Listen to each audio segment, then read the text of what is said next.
ની શરૂઆત કરીએ તો એક મહત્વના સમાચાર અમીરગઢથી, જ્યાં અમીરગઢથી એક મોટા સમાચાર સામે આવી રહ્યા છે. તો અમીરગઢ તાલુકામાં આવ્યો વાતાવરણમાં પલટો. મોડી રાત્રે કમોસમી વરસાદ, સવારે ધુમ્મસભર્યું વાતાવરણ સર્જાયું. હવામાન વિભાગની આગાહી મુજબ મોસમે કરવટ બદલતા ચિંતા વધી. પાકના ઉત્પાદન ઘટવાની તેમજ રોગચાળો આવવાની શક્યતાઓ. કમોસમી વરસાદી ઝાપટા પડતા ખેતી પાકને નુકસાનની ભીતિ.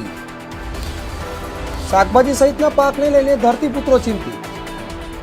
ત્યાં વાતાવરણને લઈને એક મહત્વના સમાચાર સામે આવી રહ્યા છે. તો અમીરગઢ તાલુકામાં વાતાવરણમાં અચાનક પલટો જોવા મળ્યો હતો. મોડી રાત્રે કમોસમી વરસાદની સાથે સવારે ધુમ્મસભર્યું વાતાવરણ સર્જાયું હતું.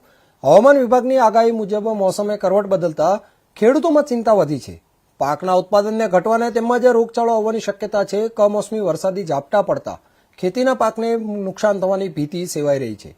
શાકભાજી સહિતના પાકને લઈને ધરતીપુત્રોમાં હાલ ચિંતાનું મોજું ફરી વળ્યું છે.